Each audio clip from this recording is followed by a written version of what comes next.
So Bree, I didn't hear the final, you gonna use this laptop for anything? Or you have a laptop? You do, okay, you have it open in Word? I see the tab.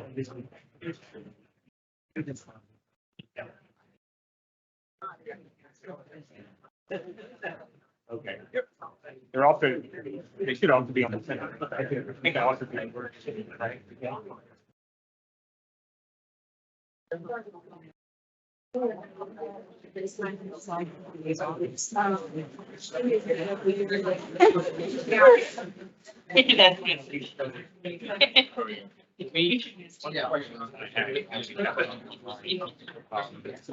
only people that can vote online are. No problem. I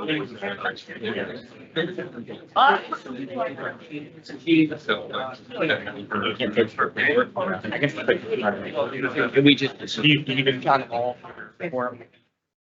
And we need them. Yeah. That's sort of. 1, 2, 3, 4, 5, 6, 7, 8, 10, 11, 12, 13. Yeah, we need to do count lines. Remember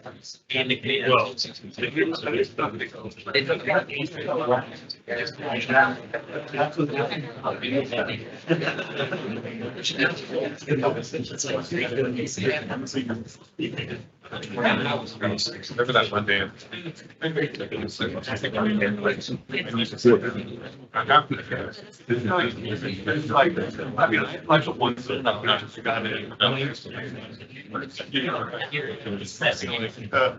All we ever. So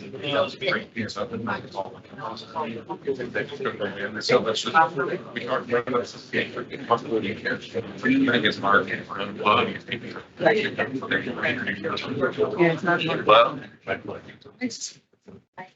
Yes.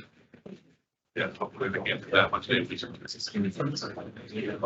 If you are a guest or not a senator, please sit in the very front row or in one of the back 2 rows.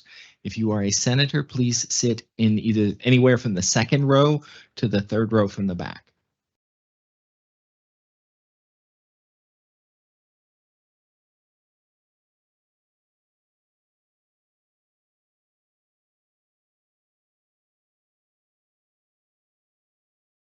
It's one less than the number it says because we got the IT guy. Yeah. Well.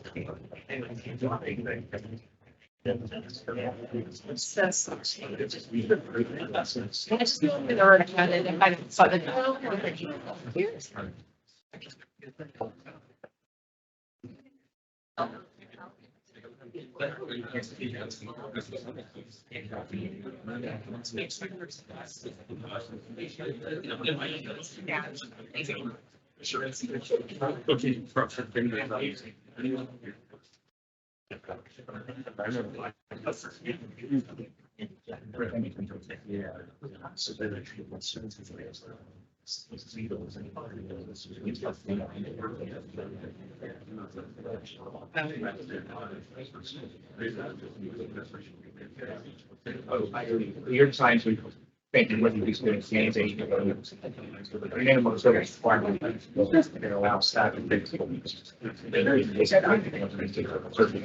That's already.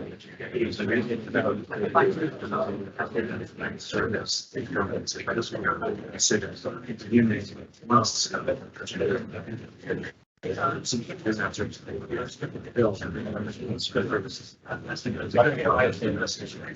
But you don't think it needs to. No. Like says later.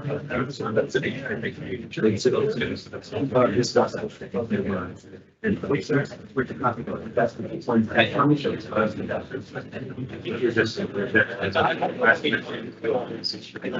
had broken apart the steps and such that one second, literally said it required voice to serve acting much of the company has to go through.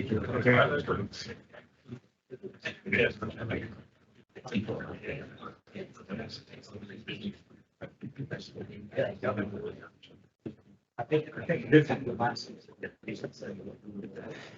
If you are not a senator, senator, please sit in the very front row or the back 2 rows. If you are a senator, please sit in the 3rd row from the back to the 2nd row. Thank you.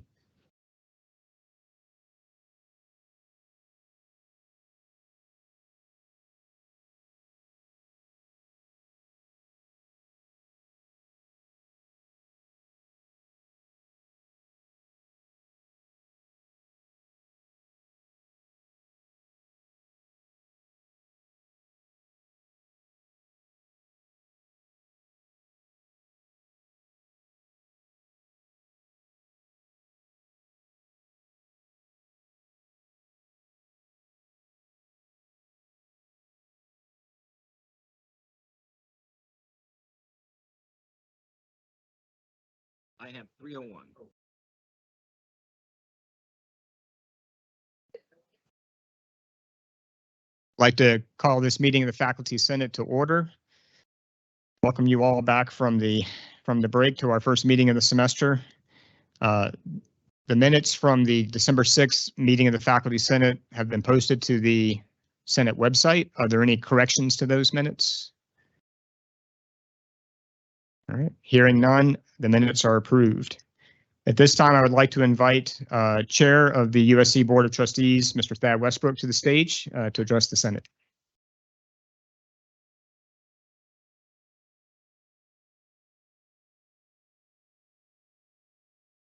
Well, thank you, Wayne. Thank you for this opportunity to come back and speak to the Faculty Senate.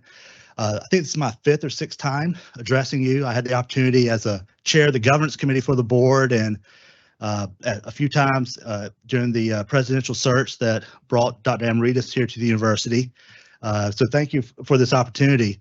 You know, as a student, the idea of standing in front of an august group of scholars like this would have made me very nervous. It still is nerve-wracking, but walking into the room, I felt a little bit better because there are 2 people who are much more nervous about today and me speaking than I am, and that's the president and the provost, because they get to clean up whatever I say and whatever I mess up here. So since I get to go first, but thank you for this opportunity. My plan was to just talk a little bit about what the board is doing, and then I'll be available for questions if you want to ask some questions. I'm happy to do that. It's an exciting time for the university. The things with the board are going very well. We're very excited about the work that we're doing right now. Obviously, we're in a growth mode here at the university. There'll be information coming out about the number of applications that are coming in.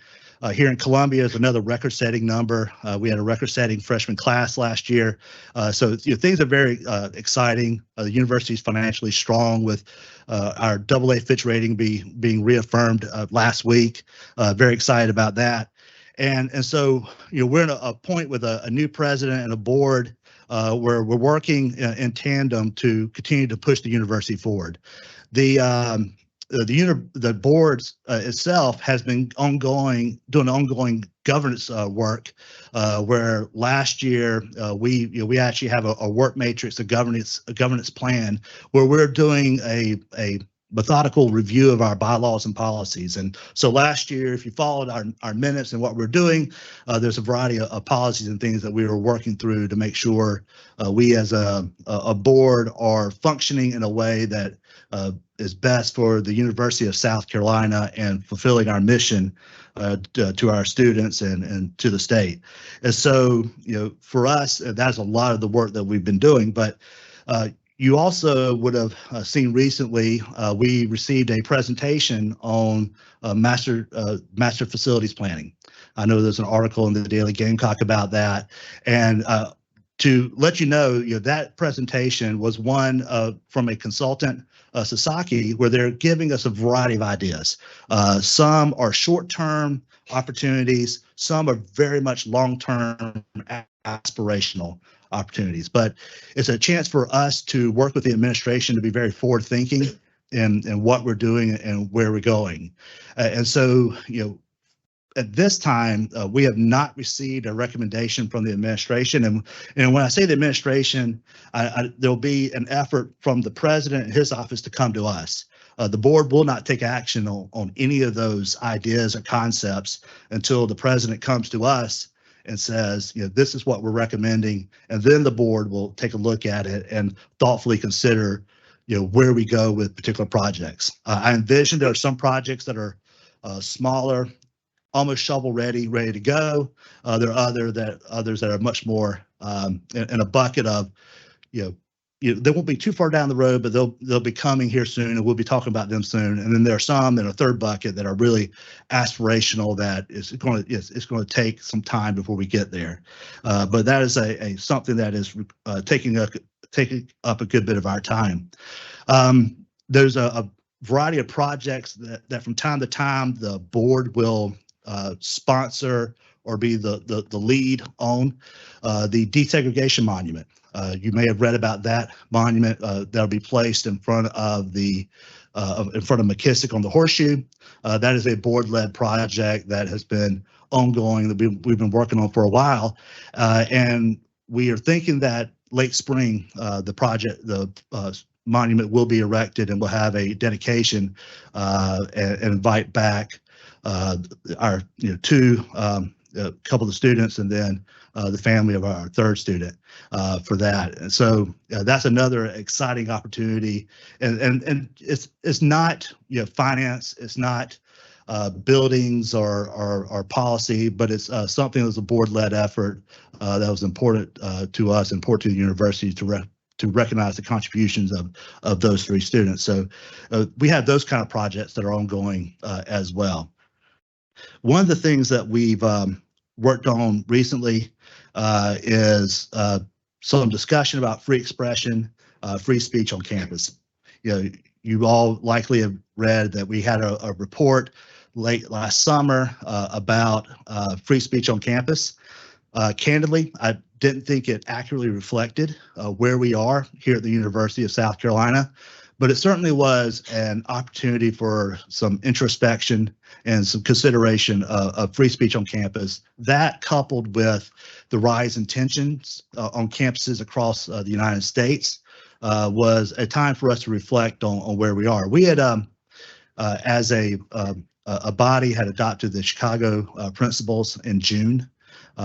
We were, I think, around the 107th or 108th university or college in the United States to adopt those principles. And we certainly had the opportunity to review the input from the Faculty Senate. We took a couple of months, looked at that, talked to the president about that, and then decided to move forward with the principles as written, like more than 100 other institutions had done. And at the same time, or following that, we started working on revisions to some policies, just to look at where we are. For example, there's university policy, I think 6.00, that we looked at that deals with hanging flyers or statements in public spaces, and there was a requirement that a student organization's name be on there. Well, that was thought to be potentially suppressive of free speech, so that the policy does allow for anonymous posting the flyers or statements. There are things like that we were working on that will be coming down the pipe that you'll hear about. But we certainly want this, our campus to be one where all perspectives are able to be heard. People are able to engage in civil discourse, both on campus, whether that's in the classroom or in public spaces, and people can choose for themselves what they believe and where they go with a particular idea. We certainly would reject any type of effort to engage in a heckler's veto or anything like that. And so, for us, that is another issue that we've been talking about and been working on. Is ongoing. And so, for us, we get into a variety of issues that are, some are more interesting than others, and some that are more appealing to the faculty than others. But I do encourage you to look at our website. We had started doing an annual report. I started that 2 years ago. I was elected in August a year ago as August of 22 as chair. And so I'm in my first term. I have the opportunity to be reelected for one more term for 2 years if the board so chooses.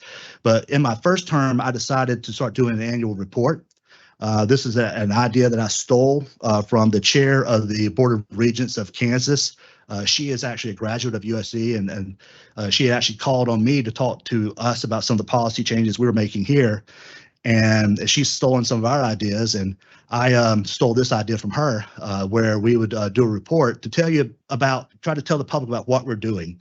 And so we released that second report last month, tried to push it out to make sure people saw it, to create awareness about what we do as a board and some of the issues that we consider. My intention and the vice chair's intention is to continue to do that going forward, to be more transparent about what we're doing as a body, as we work to fulfill our fiduciary duties and our obligations towards the fulfilling the mission of the university, and working with the administration and the faculty and staff here, to make sure we're all doing what's best for our students, to give them the best possible education, best possible opportunities to enter the workforce and to do great things beyond USC. So that's a quick overview of some of the things we're doing. I know I've got 10 minutes, so I'm not sure where I am on the clock, but I'll be happy to answer some questions. I don't want to overstay my welcome here, so if someone has questions, I'll be happy to answer. Yes, sir. Brett Altschul, Physics and Astronomy. I was just concerned that you mentioned a AA credit rating, which is not a good credit rating for a state agency in the United States. But I'm more concerned about what is the university using that credit rating to do? Like, are we borrowing money at rates higher than the state government for things? So state government has a AAA rating for a state agency, and where we are with universities. If you look at a bell curve, we're on the right side of the bell. We look at the number of universities that are AA. I'm sure the president can speak to this better than I can, and Ed Walton can. But yes, for borrowing money. So if we go to the market to borrow, particularly for projects going forward, and that's been our rating for a while actually. But when we go to the market to borrow, that is the rating that the credit agencies will use when they are working with us for grading our bonds. So when we are looking at these projects, we will look at the finance costs and the debt service required to finance projects. One of the things that we actually get hung up on, a little bit of a tangent, is the approval process. As a public entity, it takes a while to go through the state approval process. And we were very fortunate when the president went and spoke to the General Assembly last month about our budget. They invited him to come back to them and say, what can we do to make the approval process more efficient? Because what happens is we have a project that's ready to go, and if we were a private body, we would approve it and start moving forward. We can't do that. We have to go through multiple approvals, 3 to 4 at the state level, that usually take about 18 months. And so by that time, construction costs may change and things, credit rates may change. So for us, that's a consideration as well. But for your question, that rating has been where we've been for a very long time. Thank you. Thank you. Thank you for the question. Also, one of the things that the credit raters look at is demand for your institution. And for us, demand is very high as a public flagship. We're in a great place. I know many of you have read about the drop off that's coming as far as the number of high school graduates. When people look at us, they look at us very favorably, because we are going to be, as a university and as a system, we're going to be among the haves on that when it comes to recruiting students. So we're very confident where we're positioned in the marketplace there. Other questions?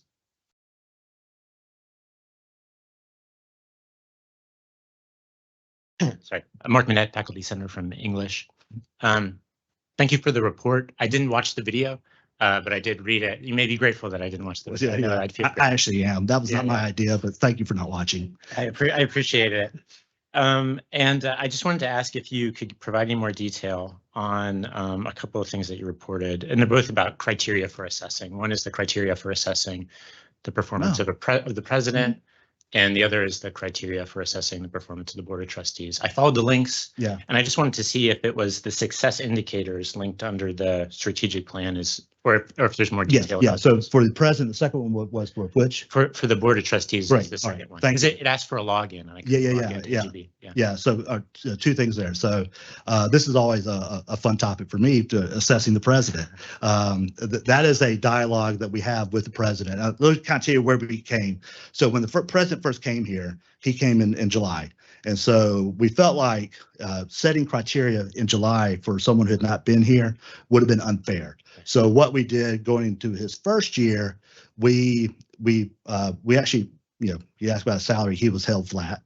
So there was no change in salary after the first year. But in assessing him, we were looking at more subjective type things. We didn't really have tight criteria for that because we really needed a baseline. Going now into his second year, we do have those success criteria. And that was a conversation that we had with the president, meaning board leadership, talking to the president about that. It was presented to the board. And the board has said, okay, these are the criteria right now. Those will likely change over time, depending on where we are positioned as a university and what the goals are for the university going forward. But those are the criteria and those are the metrics we're looking at. We're actually working on a dashboard for the board to look at, not real time, but as close as you can get for where we are on many of those metrics that are part of the strategic plan. And so for us, that's what you're correct. That's what we're looking at going forward. Okay. The board assessment.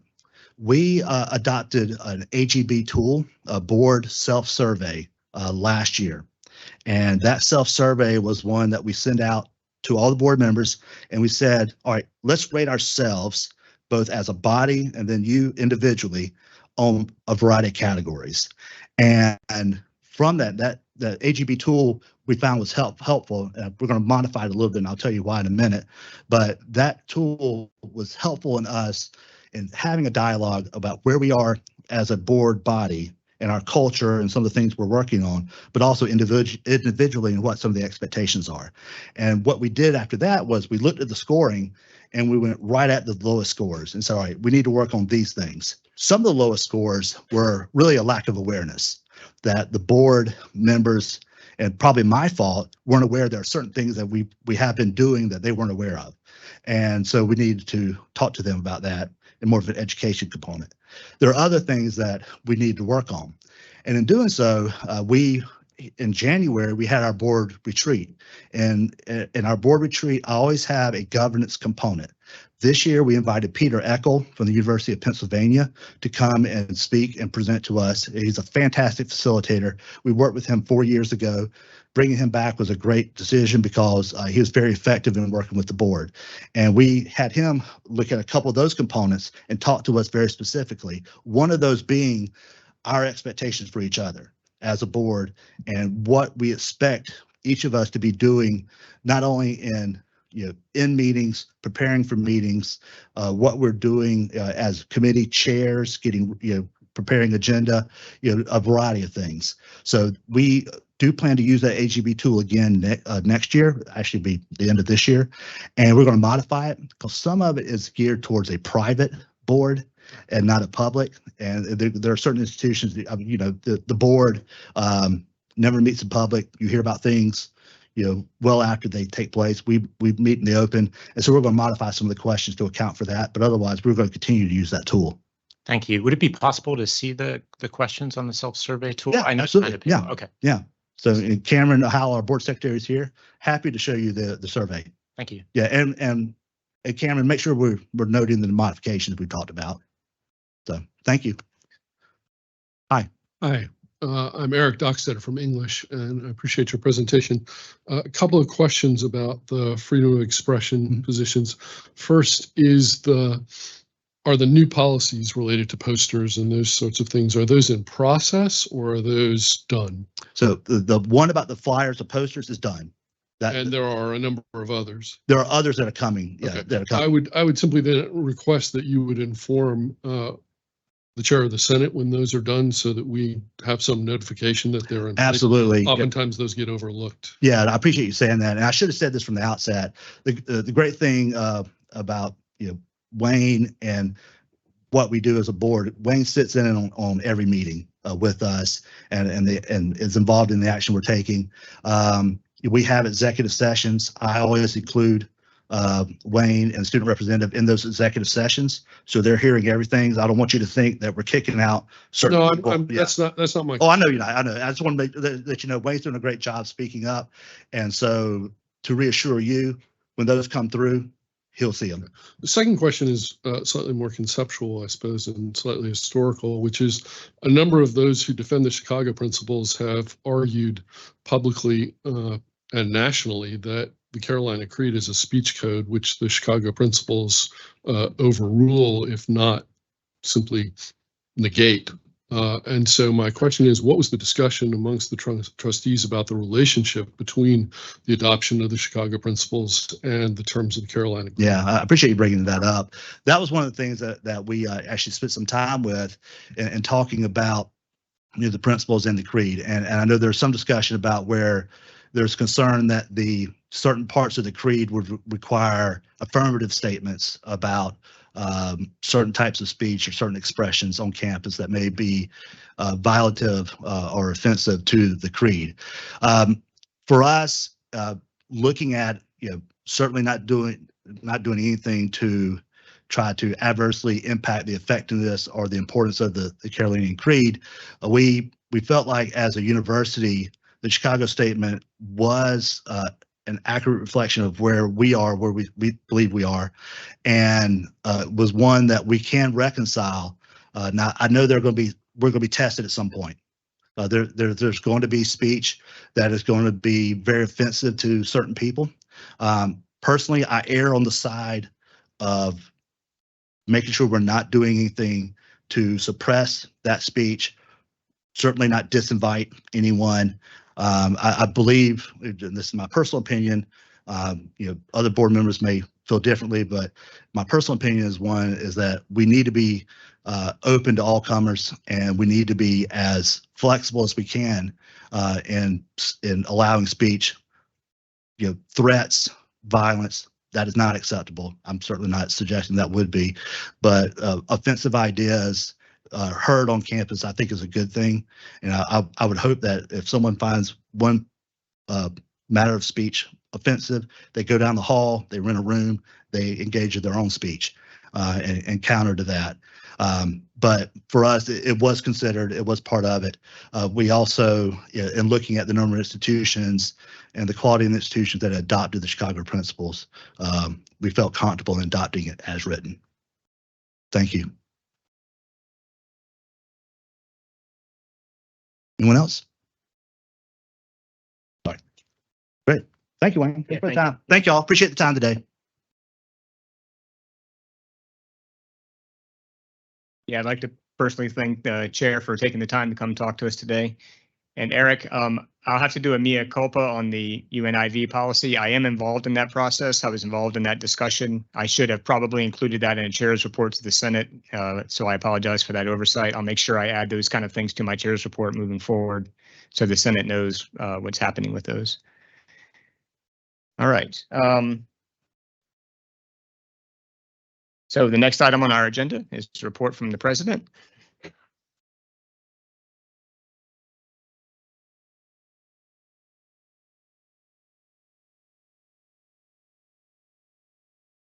Thank you, Wayne. Let me, and I'll touch on a couple of things that that the chair of the board said also towards the end. But let me start. First of all, I missed one of the Senate meetings, and we need to catch up on a few things. We are in the middle of the legislative season, and that's usually a very challenging time. I was in front of the House Ways and Means Committee. I testified on, and testify is the term that they use. Basically, I asked for money 3 weeks ago. I'm going in front of the Senate Finance Committee next week, and I anticipate that there may be more requests, maybe from education committees, which is a little bit more complicated. The first two are about money. And they state, although, you know, the members of the committees can throw whatever question they want, and I faced a couple of these questions out of nowhere, but they talk primarily about money. So where we are right now is that our requests and our priorities is, first of all, to get once again tuition mitigation funds from the state, so we will be able to keep the in-state tuition the same for the 7th year in a row. And I believe we will get this. We are also asking for continuing funding through provisos for a number of programs that we have and a number of initiatives, primarily in the College of Education, the College of Nursing, and also the student internships that we got last year. We want to continue it. And I think these ones are going to go through as well, but they need to be renewed every year. These, by the way, are consistent with the request that we made to the governor. This is a public document. If you are interested, we'll be happy to share with everybody to see a very long list that we send in, but we anticipate that some of them are more important. We will be able to get it. We are also asking for one-time money in many cases, primarily for maintenance, and it's important for us, but also for new construction. Some of you may have seen that we are working to finish the second part of the instructional labs in the Science and Technology building. I learned this today because I always called it the old law school that is across the street from Jones. Now that building was only half done. We have the funds from last year. We are finishing it. So there's a number of new instructional labs there. And I believe there are going to be a couple of classrooms there as well. And this came with last year's appropriation of 19 million. We're asking for funds now for a new research and innovation building right there at the same area at the corner of Green and Main. And I'm optimistic about it that we may get significant enough funding to be able to start construction there. Not everything that we are asking is going to happen, but again, given the state, the situation in the state, and given the finances of the state, I think we're going to have another good year. Last year was exceptional. At the end, we saw our budget increase on the order of 10 to 15%, the state budget, which is unprecedented, in my opinion, in my experience here, in my experience elsewhere. So we are in good shape there. Now, there's a number, we are always monitor very carefully all the bills that they are submitted that have to do with higher education in different committees and in different areas. We address these and we work together with the rest of higher education. This is something that we do very well with Clemson. And in fact, I was with them at the Commission of Higher Education just before I came here, and we were talking about exactly these issues. What bills are in action right now? What are the chances that they will get through, and so on. We have seen a lot in other states during the previous legislative season, and I suspect that this will continue and will extend this year. Being a presidential election year, a lot of strange things happen in local legislators. What we have seen in other states are bills that they are focusing on tenure, and you know what has happened in Texas by now, and there are other states that they are going to follow. What we have here in South Carolina is a Senate bill that is focusing on tenure. There is no corresponding bill at the House side, which gives you an idea that maybe this will not go through, but it's not threatening in any way because it focuses on post-tenure review, and that's exactly what we have been doing for over 20 years now, or more, maybe even getting close to 25 years, right? So we have been doing post-tenure review, as you know. In every unit, it's part of what we prepare, and this is not going to change in any way, shape, or form what is happening with our post-tenure review. There are also bills that we have seen, and by now laws in different states about freedom of speech on campuses. I anticipate that we are going to have one here. Again, it's not very different than what we are doing. There are also in some states bills about courses and disciplines. You probably have read that Florida has decided that sociology classes cannot be included in Gen Ed. We haven't seen anything like this in South Carolina, and we don't expect that we will see one. There's another one that I had some notes, I'm trying to figure out which one it was. There is also a bill about diversity. And this time, this is coming from the House leadership. Last year, we had a couple of efforts along these lines, and we knew that was not coming from the leadership and was not going to move. This one is going to move.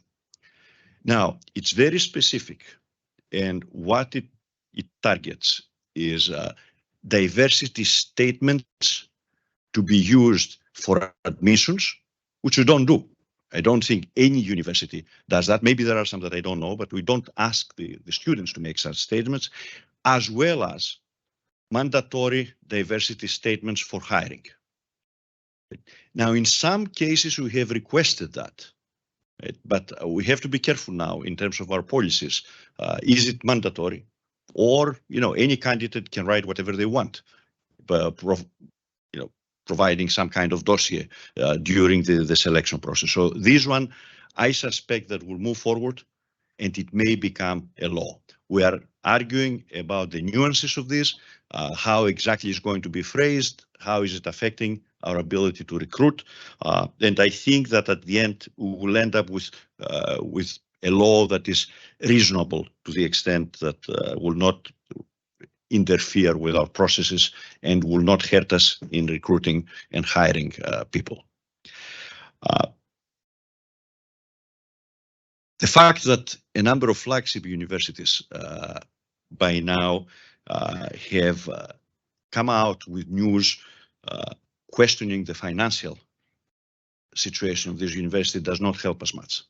Does not help us much nationally in terms of the federal government, does not help us a lot locally also, because it shows, I don't know how, I'm not going to use any term, because the news in essence is that a number of these flagship universities are in financial trouble.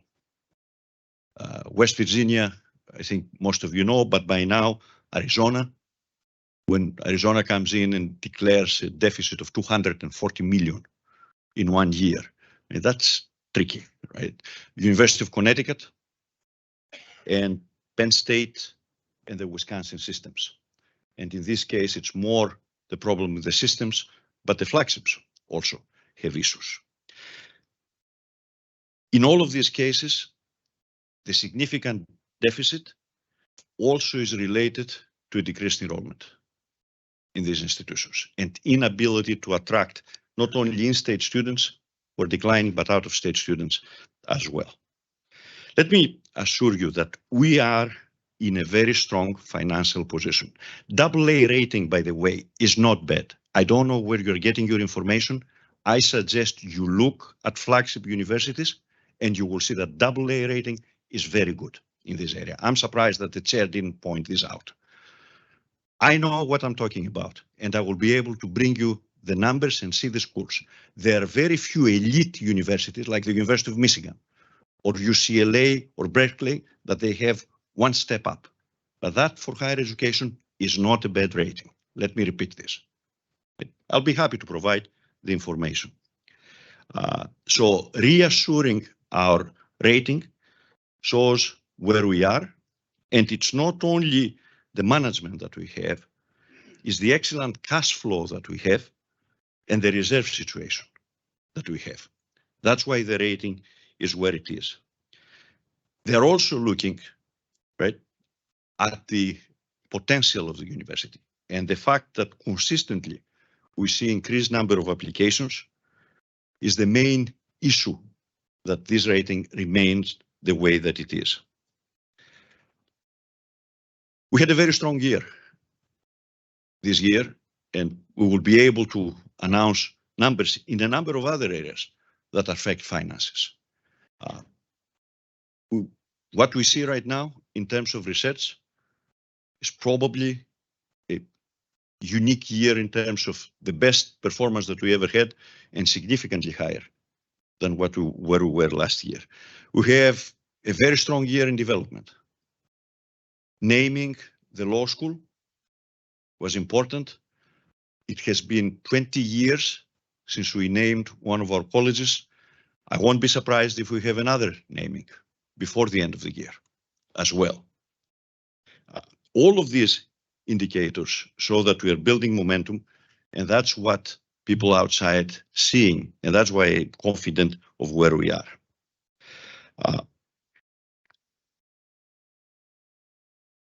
The chairman spoke briefly about the master plan, and this is something that needed to be done because the previous master plan expired.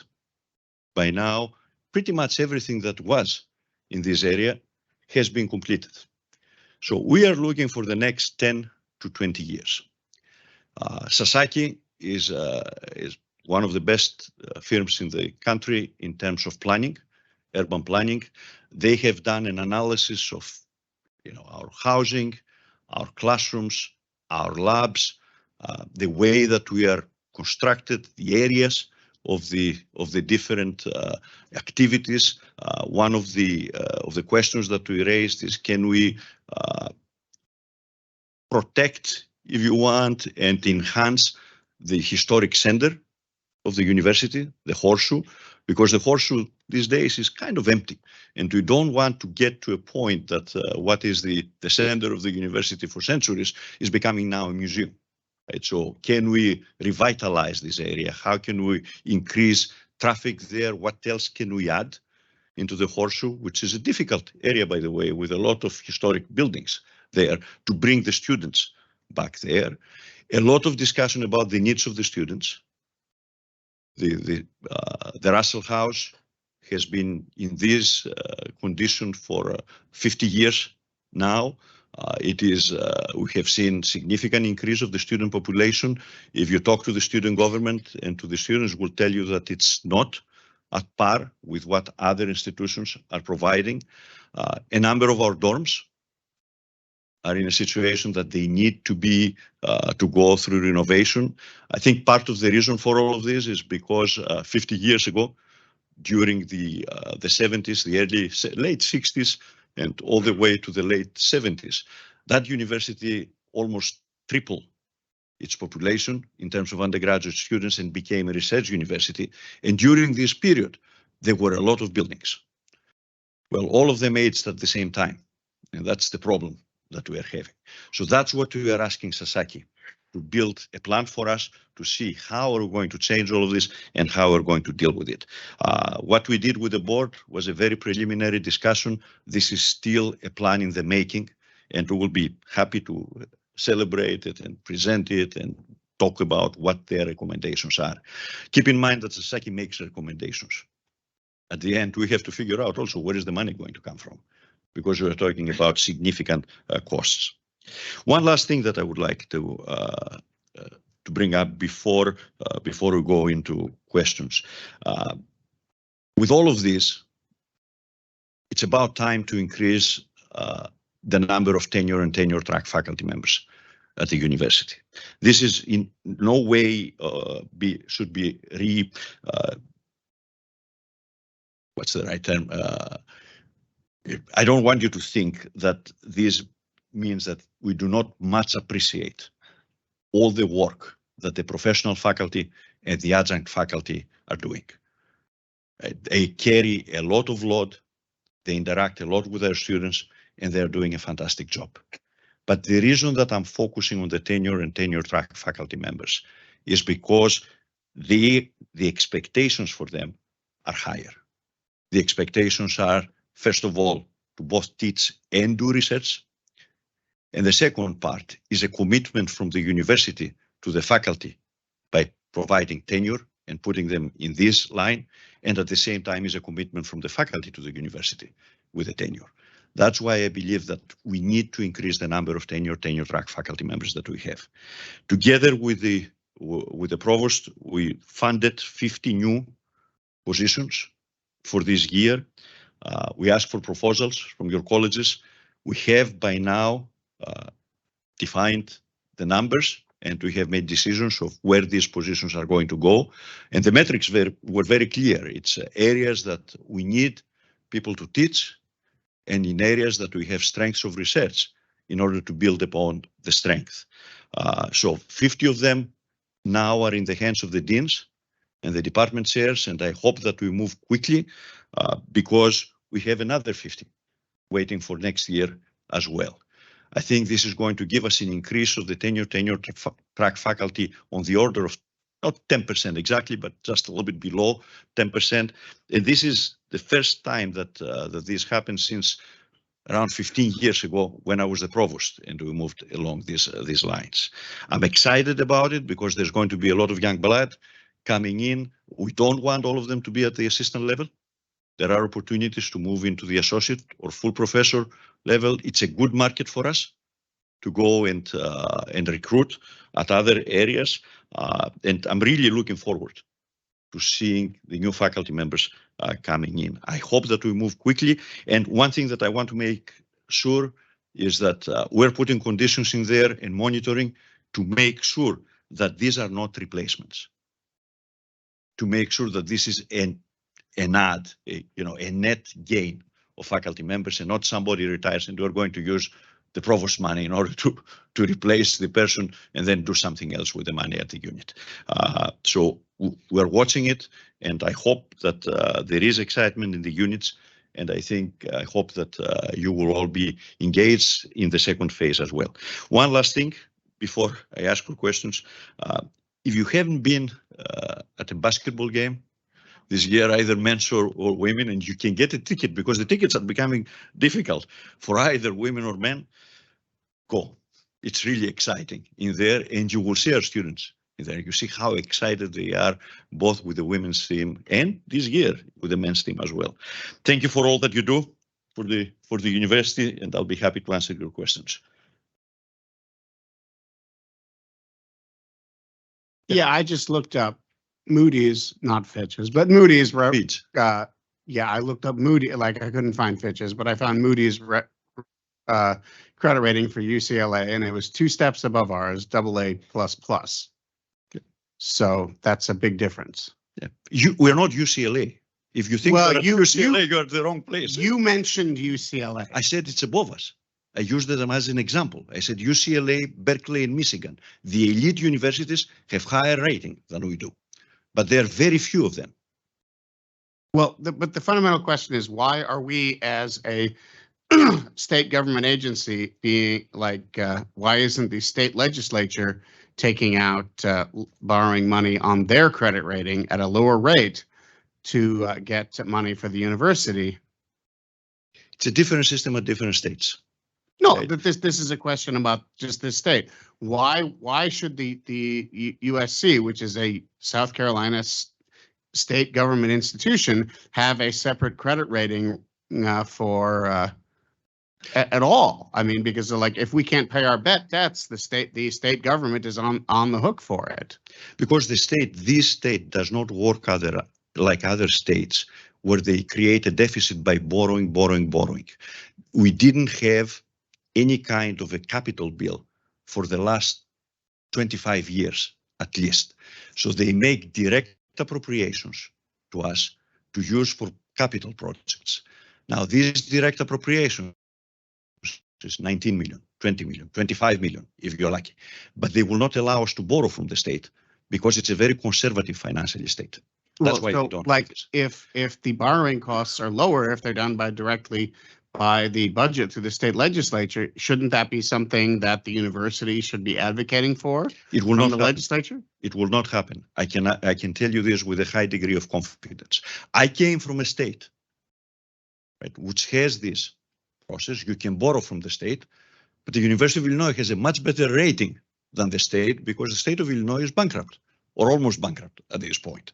So we are on the opposite side here. We have a very strong financial position of the state because they don't borrow money, and we have a lower position in terms of USC and the other universities because we don't have the state backing us up, and we have to do it by our own money. That's why it's important that we have a very good cash flow and a very good number of applications. That's how it works. All right, thank you. You're welcome. Yes, the answer is yes. I know if you're asking about about the facility. No. Yes, it's in the master plan.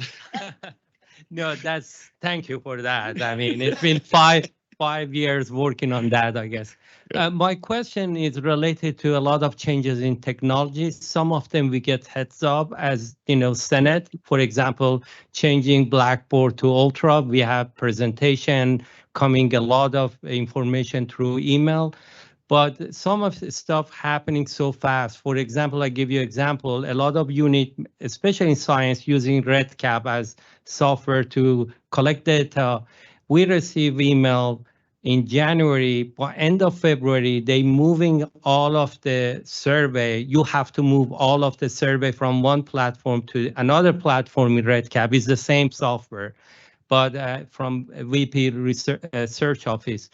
And there is no support. And my comment is, I wish we had more heads up about the changes happening, and either IT bring it to Senate and let us know, and also provide resources.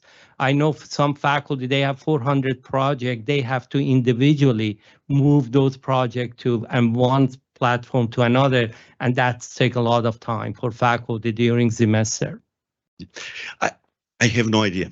Right, it's something that I don't know about, and especially these changes when it comes to software that has to do with instruction and projects. It's the provost office knows more. Yeah. The provost is not here today because she is at the SEC meeting of the provosts.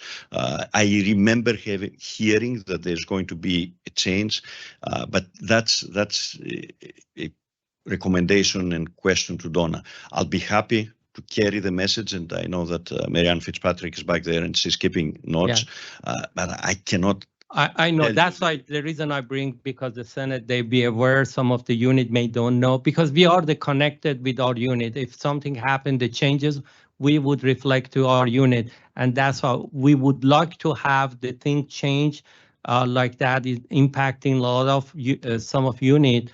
We need to know ahead of time and have more time to be able to do those stuff. Thank you. Now, since you bring the IT in general, they didn't talk about it. We have a new vice president that is starting on March 1st. And he's experienced. He was in this position for 7-8 years now at SUNY at Buffalo, which is an AAU institution, large institution. So he has faced very similar problems. And the other part, since you mentioned software, but it goes beyond software, the infrastructure that we have in IT, we have to start treating it the same way that we do maintenance in other buildings with the budget every year. And unfortunately, while the buildings that we have last for 50 years, the IT needs to be redone every 5 years. So it's going to be a significant cost that we will have to absorb. And, I'm ready for it, but that basically means that we will have something else has to be decreased in the budget. Thank you. Thank you, President, for the report. I'm wondering, when you spoke about bills, did you mention, or are you familiar with the Senate Bill 833, which is the Higher Education Integrity and Learning? Could you identify yourself too? My please? apologies. Yeah, Thank you folks for online. asking that. Thank you. My name is Mayor Muller. I'm from the College of Education. We know each other. That's right. I appreciate it. So this is the higher ed bill, which some might know as the critical race theory bill, which would make it would certainly create a chilling effect and perhaps make it impossible for us to teach to our students. Well, again, this is one of these cases that we need to draw the line between academic freedom and what this bill specifically says. We are lobbying together with everybody else. It's a common issue for all universities there. I don't know where this is going to go, quite frankly. You appear to be confident that this is going to happen, but I don't know. I'm hopeful that it will not happen. Good. I'm glad to hear that. Right. It's not a fait accompli, and it's something that we're continue to have discussions with the leadership. Okay, thank you. You're welcome.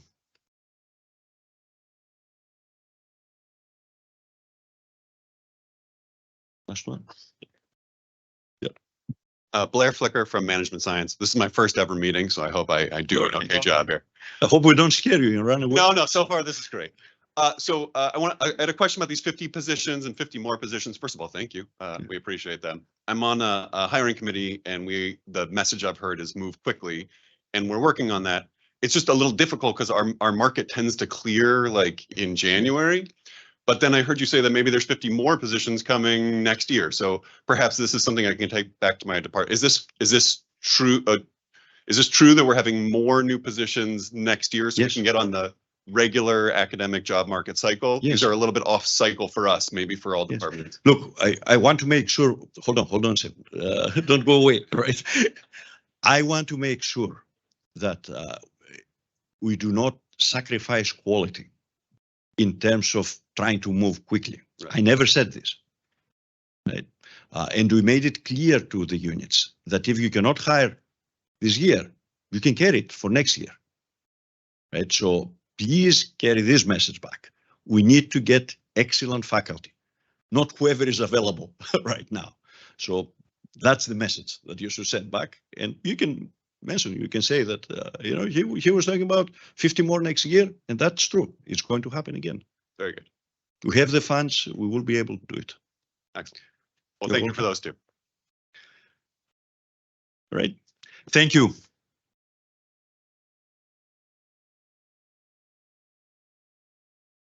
At this time, we'll have reports of faculty committees. I'd like to ask courses and curriculum come up.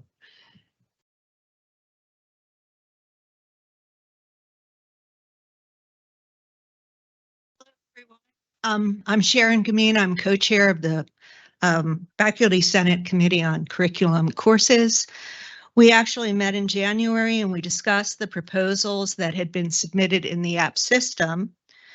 And those proposals have been included in the report that can be accessed on the Faculty Senate webpage. The Faculty Senate CNC Committee moves to approve a total of 10 course proposals, 3 for the College of Arts and Sciences, 1 for the Darla Moore School of Business, 2 for the Arnold School of Public Health, 3 for the College of Hospitality, Retail and Sport Management, and 1 for the College of Social Work. So the motion from committee, so it does not require a second. Is there any discussion on the motion? I don't have any, Sorry, could you identify yourself as well? excuse me, but also physics system. I don't have anything substantive to say. I just bring this up whenever it comes up. This is not a faculty senate committee, but it is a faculty committee. That is often a cause of confusion I've experienced as having once been a chair of a faculty committee about who is eligible for membership and stuff. This is a committee of the faculty, not of the faculty senate, although votes taken as recommendations are done by the faculty senate. Yes, that is entirely correct. You do not have to be a senator to serve on any standing committee unless it explicitly says that in the description of the committee, which I don't think any of them do actually. So any other discussion on the motion? All those in favor? Any opposed? Okay, the motion passes. Thank you. At this time, we'll move on to old business. I have two items, one that I've added to the agenda since this was published that are more really informational. One is that the previously established committee on, let's see, where's Mark at? He's got to tell me what the acronym stands for again. CCRRC, Committee on, no, Carolina Core Review and Revision Committee, or Revision and Review, maybe I've mixed those two up. Review first, okay. Carolina Core Review and Revision Committee, which was established last academic year, to look at the Carolina Core. That report has been posted for quite a while on the Senate website under the February meeting documents. Please take a look at it if you have not. There is embedded in that report around page 19 or so a recommendation from the committee on next steps to take in this process. And that you can go and read that detailed recommendation. That recommendation, I have forwarded that to FAC, the Faculty Advisory Committee, and asked them to look at it and consider it. So we might expect more to come from them, if not in the spring, then certainly in the fall about that item. The other old business item is really more of a reminder. The the transition from Blackboard Original to Blackboard Ultra Course View, UCV, that was mentioned earlier. If you need an exemption to that transition for fall 24, the deadline for applying for an exemption, there is a process for applying to have your course exempted or your program exempted, is March 1st. So please don't forget that and pass that along to your colleagues. That is, and we did announce it in the fall as well when this was process was originally established. So please don't forget that. Okay, I don't think there's any other old business on the agenda, so we'll move on to new business. Today is, this meeting is the official opening of nominations for the chair-elect of the Faculty Senate, so my replacement in a year or so.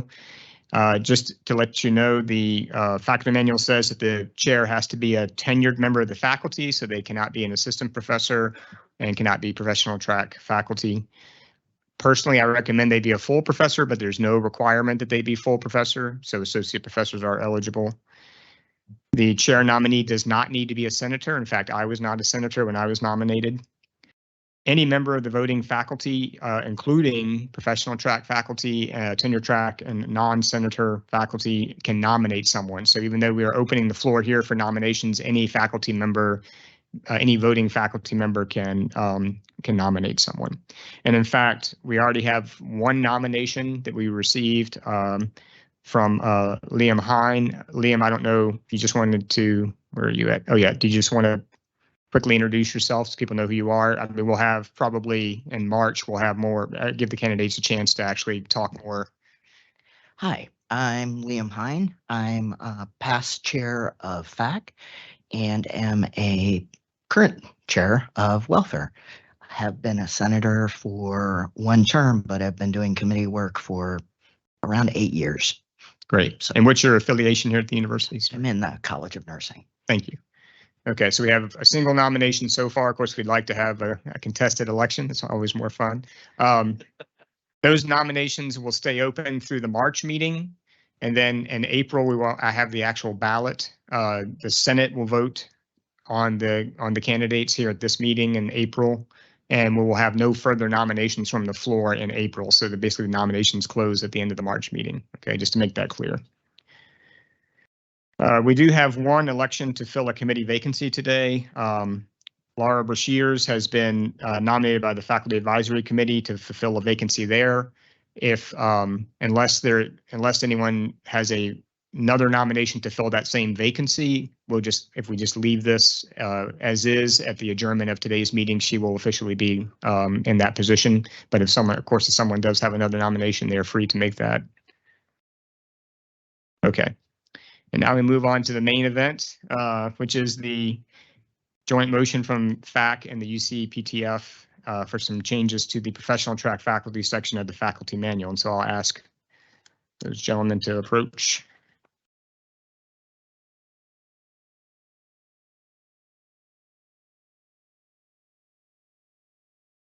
Afternoon. I'm going to give you a little bit of update and background before I make the formal motion. The Faculty Senate was presented with information at the December meeting, and that was been around for you to review. Since the December meeting, the Faculty Advisory Committee and the University Committee on Professional Track Faculty held what I believed was a fairly successful town hall. That's a bright line. On January the 18th. From 9 a.m. to almost 9 p.m. So we were available for 12 hours. We had over 30, close to 40, 38 participants who stopped by. We've also had a lot of input from members on both committees. And if I try to name names, I'm going to leave someone out. So I'm going to take that tack. I do want to thank the members of the Faculty Advisory Committee who have put a lot of time into this. And again, members of the Senate and the general faculty who've put the time into this. And you know who you are. Thank you, really. Okay, so what I'm going to do is I'm actually going to move the version of the document that was submitted to you in December.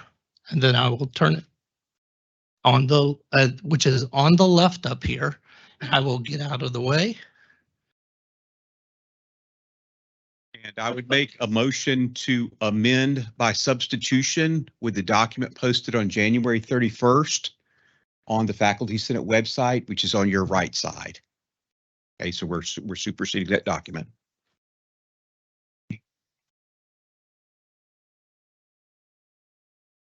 Yes.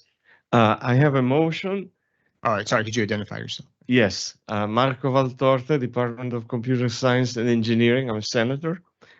My motion is as follows. I move that we suspend the rules by allowing tertiary amendments to the pending motion to amend by substitution. Is there a second? Okay. Just to explain quickly before we start discussion on your motion, this is to allow us to essentially have the normal tertiary amendment process for this revised version that we're getting ready to discuss. If we didn't do this, it would limit how many times we could amend it to be less than usual. So this actually makes sure that we have more normal amendment process for this revised version. Okay, is everybody clear on that? Anybody have any? Is there any discussion on the motion? Any questions? Okay, hearing none. All in favor? Any opposed? Okay, the motion passes. So at this time, we will start discussion on the amend by notification. I got to get the right phraseology here. Basically, the version from January, which is now presented to you, which is open for amendments and is itself an amendment. I just want to remind you a few rules for debate in the Senate for those of you that haven't been here when we've had a debate. Each member is entitled to a total of 2 speeches on a particular item that we're voting on. Each speech can be no more than 10 minutes, and I will have a timer. Yes, and legitimate inquiries do not count toward this time limit. So if you have a legitimate question about something, you can ask that question, you know, then, and it will not count against your time. Let's see. If we have a line of people who need to speak, those who have not yet had the chance to speak take priority over those who have already had a chance to speak. So we'll allow everybody to have their say. We will try to alternate between pro and con speakers if necessary, if we're having a discussion back and forth about a particular item. Yes, and basically the first person to rise and get to the mic, that's the order we'll take you in. So as everybody sprints toward the mics. Okay. Yeah, and I think that's it. Before we proceed, parliamentarian, have I forgotten anything critical I need to say? Oh, yes, I'm sorry. One last thing. The document, yes, thank you. The document is organized in 7 sections. We thought the most efficient way to address this is, and logical way to proceed by sections. And what that means is we'll discuss section 1 first, then section 2, then section 3, and we'll try to more or less deal with any amendments to each section one at a time. There will be, at the end of that process, another chance to look at the entire document as a whole thing to see if we need to make any further changes in order to, for example, make different sections sync up or anything like that.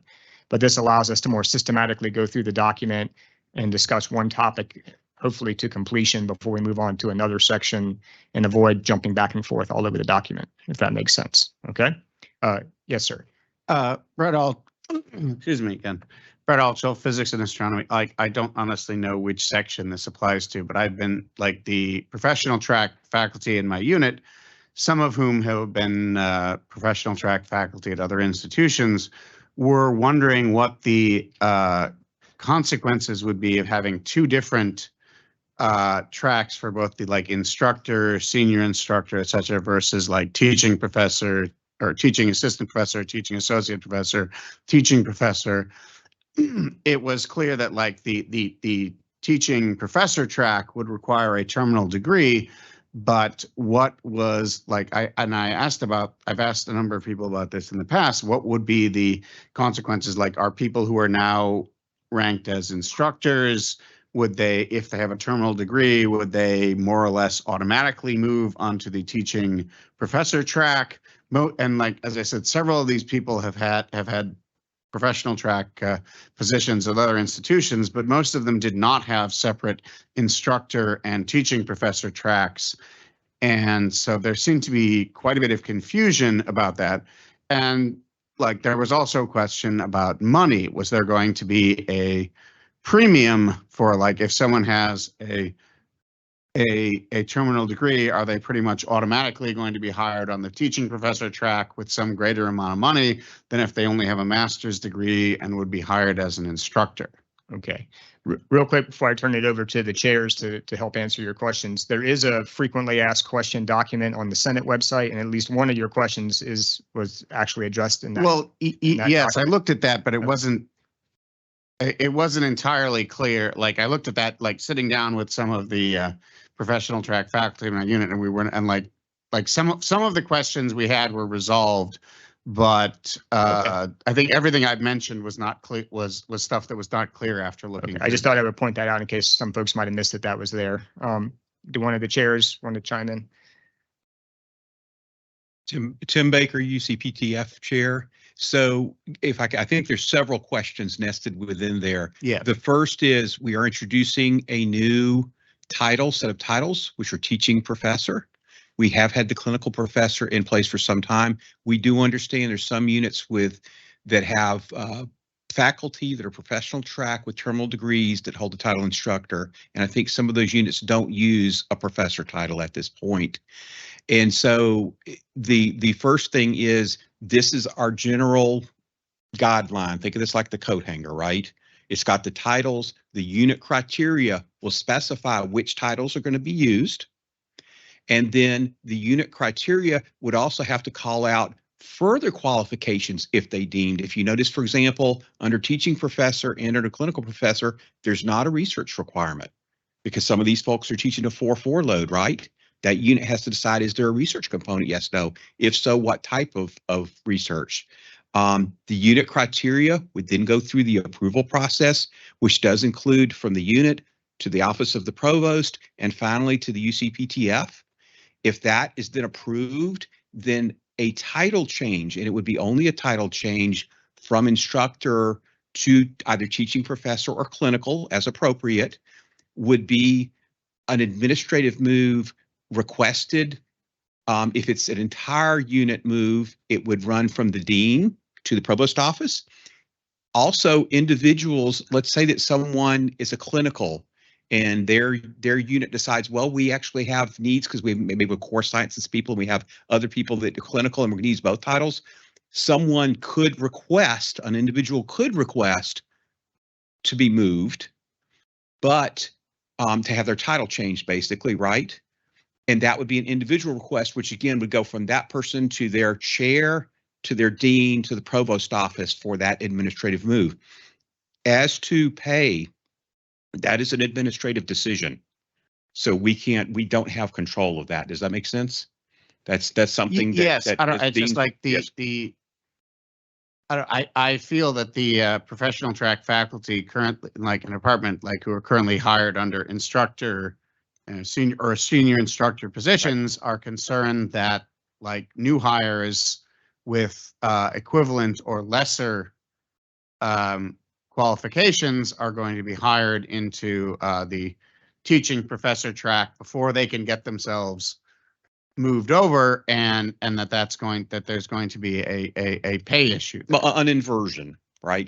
Yes. A form of inversion. And again, as far as the pay, whether there's a change or whether there's a future change, right, to kind of correct inversion, that is an administrative decision. That's at the dean and the provost level because we cannot affect funding.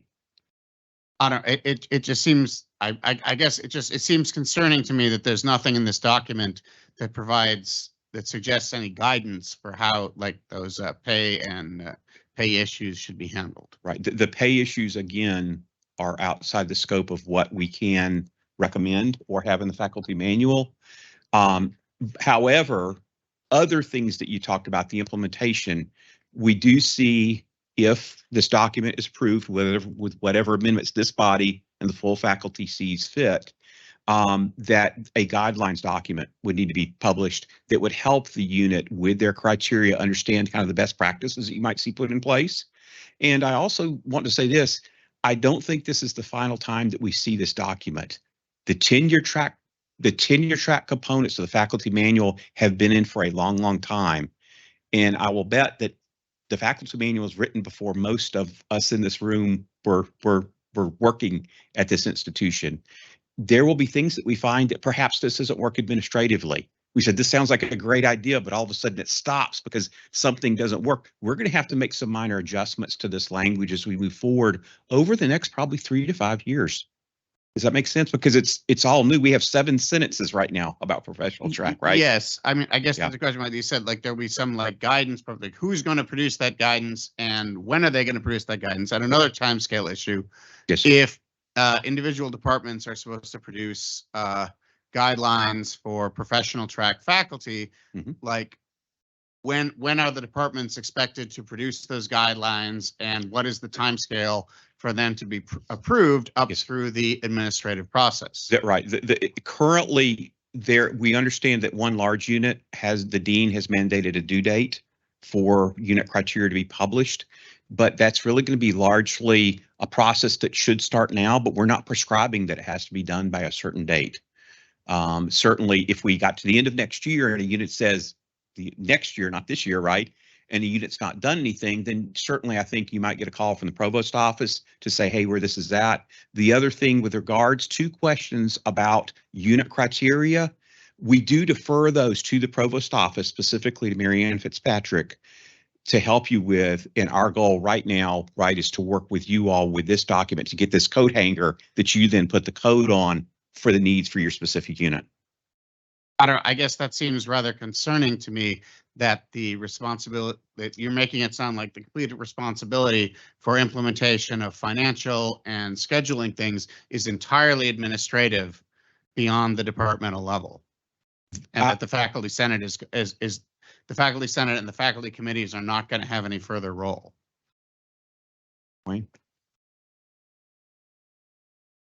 Well, I mean, first off, and Tim can correct me if I'm wrong, but I think UCPTF will be, I mean, since you're the final approval of criteria, you'll have some regular tracking mechanism to know who and who has not submitted, and of course in contact with the provost's office, who will actually be talking to the deans. So What is the order there? Is that the final approval or is it before the provost? It's the final approval. The faculty committee is the final approval of unit criteria. And well, then And as he mentioned, the pay decisions are out of our purview. I mean, even for tenure track, there's nothing in our FM that deals with pay and things of that, and forcing the administration to do anything about pay. So I'm sorry. Yeah, I understand that, but I mean, I have received, like the professional track faculty in my department have been, expressed, serious concerns about the pay issues and how that's going to be handled. And I don't know, like you really haven't said anything about that,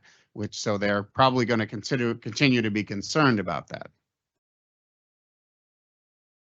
I understand their concern, but there's not much the faculty senate can legislate about that question directly. So I think the opportunity to respond and answer those questions would be as each unit creates their own, not only criteria, but also creates the organization within their unit to respond to these questions.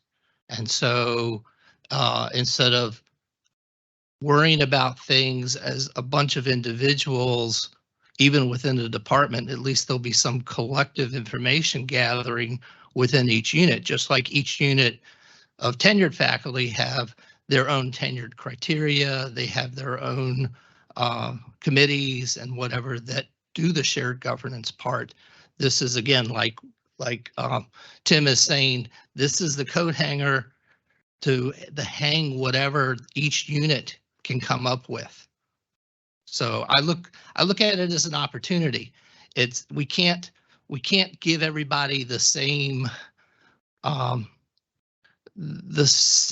outfit to wear, because each unit is unique. Each unit is unique within its makeup. How many professional track faculty are in this unit versus that unit? And again, the opportunity here is there is a broad range of different titles and qualifications that each unit can choose in the manner that they want. So. All right, thank you. Okay. Yeah, good questions, good discussion. Any other? So again, we're dealing with section 1, and I promised I would read line numbers out. Can someone give me the line numbers for that? So it's, well, that's the 1 to 180, I think, because it includes the intro material plus actual section 1. So from lines 1 through 180, and the numbered document is what we're talking, hopefully we're talking about now. Yes. So Mark Minette, faculty senator from English. So first I wanted to, and there's going to be a but coming. So just to like, but it's like a little but. And so, okay. Yeah, I just wanted to, BUT, you know, I it's a assume. convention. Yeah. So first I just wanted to say that I enthusiastically support this proposal that comes from FAC and UCPTF. Yeah. The I appreciate the protections that it offers. I appreciate the agency it gives to faculty within the units. I appreciate that it has language that ensures professional track faculty can't be excluded from voluntary service in governance, and I appreciate that it has language that says professional track faculty shall not be required, expected, or pressured to participate in activities that are not included as compensated responsibilities under the terms and conditions of their appointment. I appreciate that it compels units to develop criteria under which their professional track faculty can be fairly and adequately assessed and recommended for reappointment and promotion. I appreciate the hard work that the committee members have done. I appreciate that they've suffered speaking with me so much about it, both in my status and I appreciate my colleagues speaking with me about it as well. My status as an English senator and as a president of the AEP chapter, although I've got my, I don't know, I've got my senator hat on because I'm speaking first before the general. So all of that is there. So I have, and again, I'm going to offer an amendment, but maybe I'm giving away the game here, but I'll support this regardless of the results. So the amendment is that I've kind of settled on is a brief one, and it goes for line 19, just line 19. Let me find my justification. So what I'm proposing is that the may is replaced with, and I got to get my words right, it should usually. And I think there's a meaningful difference there. Although should usually is still not a requirement. And if you look at the reconciliation document, there's discussion of that, I think, the differences between the shoulds, the shalls, and the mays. So I'll just say this, the aim of this amendment is to better ensure that we move toward a norm in which professional track faculty are compensated for the important service work they contribute to the university. The amended faculty manual proposal brought forward by UCPTF and FAC last Wednesday eliminates the December proposal's requirement that a service responsibility allowing for meaningful participation in shared governance shall be included and compensated for in all professional track faculty contracts. The provided justification for the revision to the December proposal is the need to accommodate units that do not currently include service in professional track faculty contracts. Even so, I believe it's likely that these units do currently and regularly rely on the voluntary and frequently uncompensated service work of professional track faculty. Furthermore, the totality of the proposal brought forward by UCPTF and FAC would seem to necessitate an increase in that service work if its policies are to be implemented successfully. This amendment offers a compromise between the original and revised proposal language on this point that's designed to move us closer to the instatement of important standards and protections no longer offered by last Wednesday's revised proposal. So this shift from may to should usually in relation to the inclusion of service responsibilities and professional track appointments, though still no longer requiring that all professional track faculty contracts include shared governance or service responsibilities, would communicate that the norm that the university and its unit should strive for is to incorporate contracted and compensated shared governance responsibilities and professional track faculty appointments. Shared governance is essential to effectively fulfilling the mission of higher education, and it is best understood as both a right and a responsibility of all faculty. It is also the university's responsibility to create the conditions for effective shared governance by providing compensation and university resources, and by ensuring reasonable and humane faculty workloads that don't relegate participation in shared governance to volunteerism. The absence of compensated service responsibilities and professional track faculty appointments limits the resources available to the general faculty in exercising its right to shared governance. It limits the resources and experience available to units and the university in developing effective solutions to the issues facing higher education. It also, of course, limits professional track faculty's ability to participate in decision-making that directly affects their professional lives, as well as their ability to take advantage of professional opportunities essential to their professional development. It's been communicated, and I think it's been made clear that the requirement of compensated service in all contracted professional track appointments is a complicated issue for some units. And it's been made clear that they don't have solutions at hand, and that the ramifications of requiring compensated service at this point are unknown, right? As Tim Baker said right now, I think it's best, with that in mind, I'm offering this limited amendment, but keeping in mind that this is the beginning of a process, I think.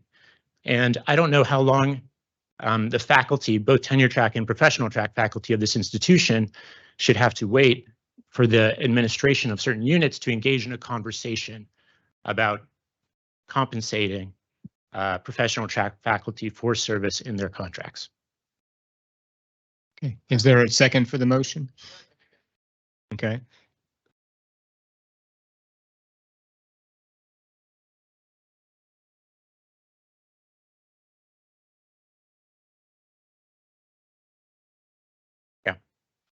You have it right on the screen. It's which should usually include a service requirement to replace the may. Yeah, line 19 changed may to should usually is the change. That it's just been proposed and seconded. Any discussion on this amendment? Okay, hearing none, all in favor say aye. Aye. All opposed? Okay, the amendment passes.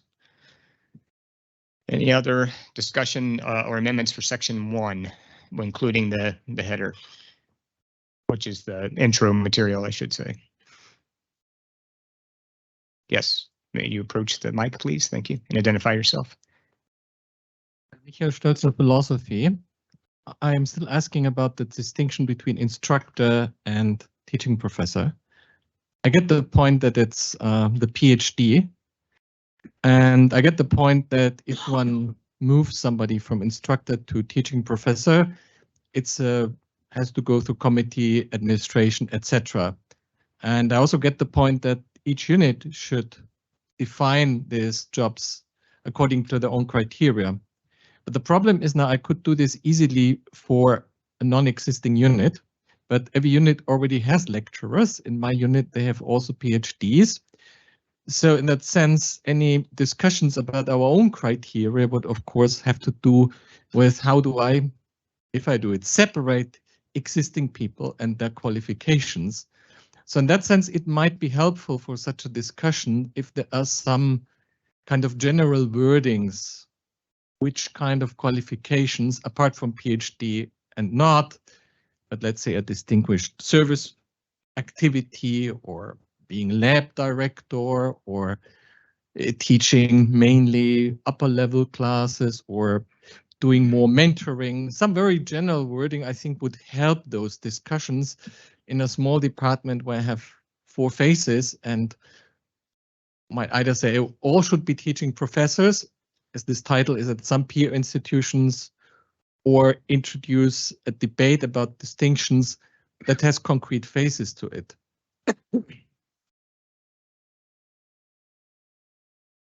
Thank you for that comment. I think that one of the things that we looked at, and we really heard what you had to say last spring and over the summer and into the fall, was that the units needed to create criteria that met their specific needs. And we even see within units where we'll have someone, perhaps a unit has clinical faculty or they have instructors, and they have very different roles from administrative to teaching only and everything in between.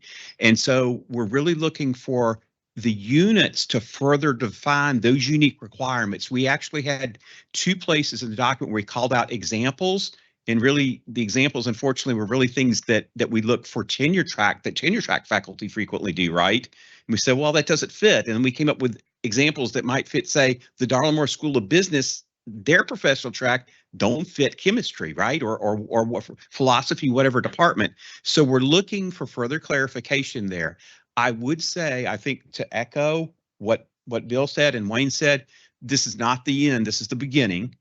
I do see that over the next year and a half that units are going to will consult. And I think I would again call upon Marianne Fitzpatrick in the provost office to provide that. And I think that she will call in as necessary the UCPTF if she sees, hey, we need to have a workshop with this department, right, and talk through these things to help through that process. So again, we are in some instances vague with descriptions because those really become policies or guidelines, if that makes sense. We're trying to give that flexibility to the units, but we also understand some units are going to say, hey, can you come sit down with us and help us through this process?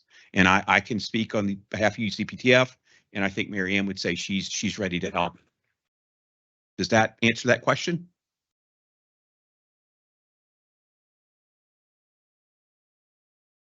I just wanted to state a general concern what we are dealing with because this is completely new. Yes.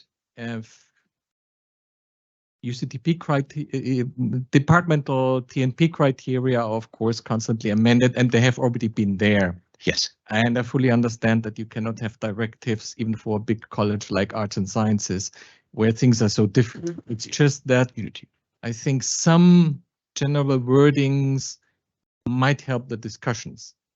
Okay, and I think the act, of course, goes through the provost office. So I didn't talk about the act. It's just that we are dealing with, and I also said I would have no problem with having an abstract order for a non-existing department. If you give me a humanities department that doesn't exist, I'm happy to define that. But that's not what the situation. If that kind of example were provided as guidelines, as part of the guidelines document for criteria development that UCPTF is developing, they weren't unfortunately able to have both things ready at one time to go and still have us meet the legislative schedule for the year. But they are trying to develop a document similar to the goldenrod for unit criteria for tenure track that will guide faculty or guide units in the development of criteria. Maybe we could put that kind of example in that document so that it gives some meat for units to grab hold of. But I agree with just my personal view. I agree with Tim that it's very difficult to put very specific things in here because it cuts down on the flexibility that units need for their tenure track criteria, or sorry, professional track criteria. Any other amendments or discussion on section 1, including the intro? Yes, and actually I should point out as a point of order, the discussions on titles is really in the next section, so we probably should have punted that off, but that's okay. Yes, sir. Hello, this is Vahid Irani from Finance Department, Darla Moore School of Business. I have a question about section 1.2 clinical faculty, row 101.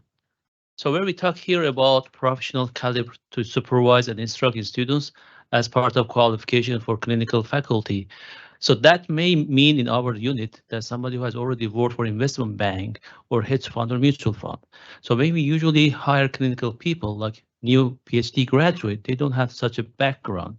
So that word professional doesn't apply for our unit. So I was wondering that is it possible to add something that, so for the first sentence, or defined by the unit itself. So each unit could define what do they mean by clinical faculty. Because sometimes they can do research too as well. Do you understand the question, sir? So this has actually been a question that we've had from many different units. And someone said, where did you get these titles from? Well, the only place that anything exists is in ACAF 106. So we actually took the definition straight from ACAF 106. Technically, if we read the definition in ACAF 106, and I can speak as a clinical associate, technically we have a lot of people that wouldn't fit that definition exactly. And we know that, and we've known that. So the flexibility would be at the unit level to decide that, right? And currently we're into unit criteria now, and I can cover that with you specific to the Moore School criteria, but the unit would have the criteria to further define that. I don't think that that would prohibit recruiting someone in finance and placing them into that clinical position if the clinical title is still to be used. But that wording is not used here, right? There's nothing about the unit in this paragraph. That's my point. Again, this is the generic, Okay, right? And the unit with further prescribe. okay, The Moore School policies from December.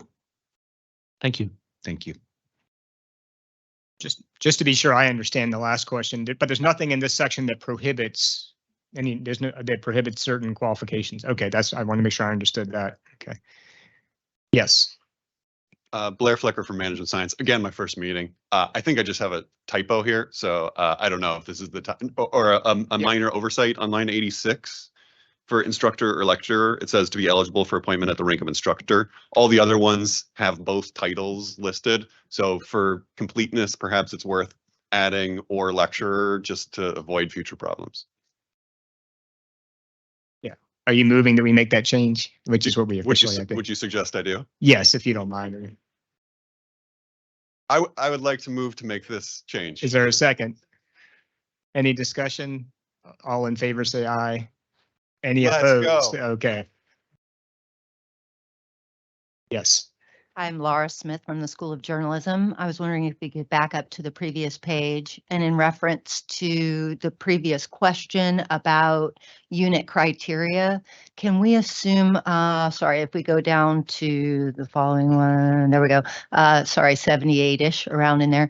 Can we assume that the unit criteria could also, similar to clinical faculty, could stipulate that years in a professional career could continue with these parallels to industry experience, even if we don't use the term clinical faculty. So we could continue to use the term senior instructor, but allow for equivalencies as we do now when we have a professional coming in to teach in a professional program.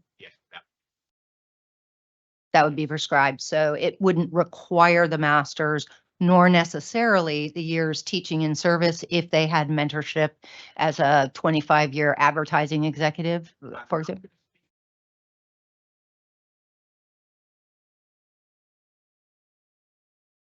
Actually, do you want, sorry, Tim.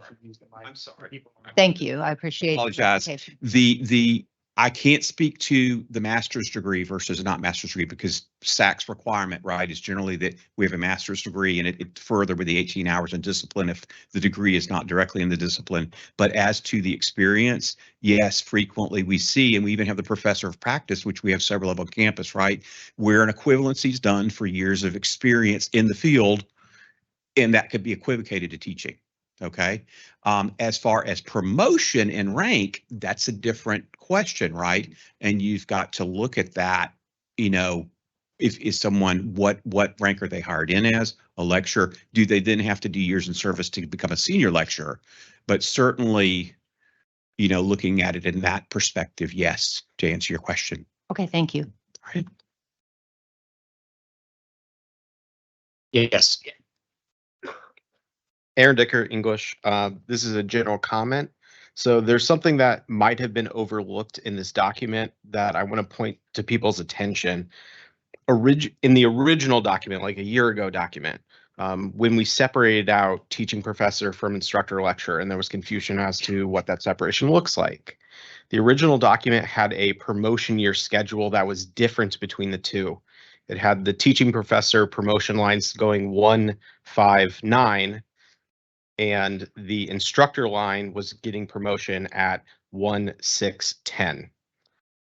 That inconsistency has been rectified in this document. So now, whenever there's a dual line in any of the sections, both lines are going up for promotion at the same time, 1, 5, 9.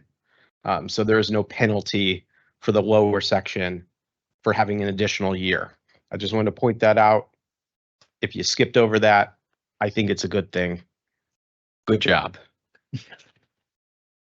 I should mention Aaron was with us through most of that town hall, so we appreciate all his hard work as a de facto member of FAC as well. Yes. Sanders Mathematics. I'm just curious. I know that there's a line that says that an instructor cannot be held to doing service if it's not in their original contract when they were hired. And my question is, if an instructor steps up to say that they want to be judged by the faculty manual that was in place when they were hired and thus not have to do that service, does that mean they will then be held to the 6-year requirement that was originally in that faculty manual as well? Is it an all or nothing? Yeah, what I thought we had a section in there about people grandfathered in or whatever, or which faculty manual they fall under. Do you want to answer that? I believe we have a section, and let's brief on the section real quickly. Okay, right here, when new unit criteria are approved, this would be your unit level. So for mathematics, right, under CAST, when new unit criteria are approved, professional track faculty have a period of 2 years from the effective date of approval, during which they may apply for promotion under either criterion. So you could use your old unit criterion or your new unit criterion for that 2-year period. Now, as far as the years periods, I would think, and again, this is one of the things we're going to find out, right? How does this work? That if you elected to use the old, you have to stick with the old, right? Because that's what's in writing. So I think people would probably be in their best interest, right? If they could go a year earlier and they met all the other requirements to use the new criteria. That would then include the service requirement for whatever time was it. Okay. Yes.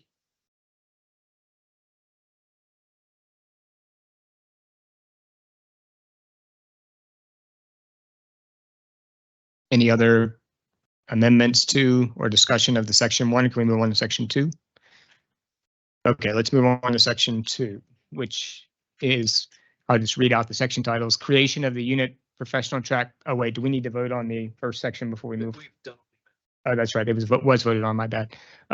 Section 2 is creation of the unit professional track faculty committee, which will be the committee responsible for helping to work on these unit criteria that have come up so many times. Any discussion on this section?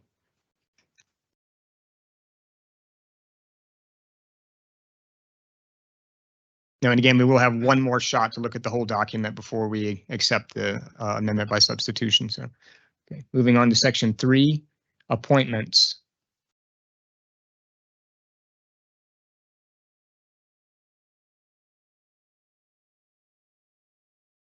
Any discussion of this section? Okay, no discussion. Oh, yes, was there? Oh, here we go. Okay. This was a Oh, question. yes, I'm sorry, could you Sorry, clarify? Yeah. credential physics and astronomy. That this was a question that came up at our most recent faculty meeting, that about how appointments would be handled with the increasing integration of the professional track faculty into the faculty as a whole and faculty governance. What would be the role? What would be the role of the unit faculty in professional track hiring? Because I was told that the expectation in my department was that things would continue as they had previously, and that professional track hiring would be done completely at the discretion of the chair and administrators above that. Right. So in the new section lines, I think 215 and 216 cover that, if I'm not mistaken. And Tim, do you want to field this, or but I think that's the relevant passage, right? Yeah. In the new description of this process, hiring does require recommendation from the unit faculty in the appointment process. It would no longer be just a single person's decision. Yeah, but what does a recommendation mean? So I mean, if we provide a recommendation and the chair just says, no, I like this person better. Mm-hmm. That's a valid question. What form the recommendation takes is a unit criteria issue, I think. And what I would do. Oh, says that the faculty of each academic unit shall define its criteria. Yeah.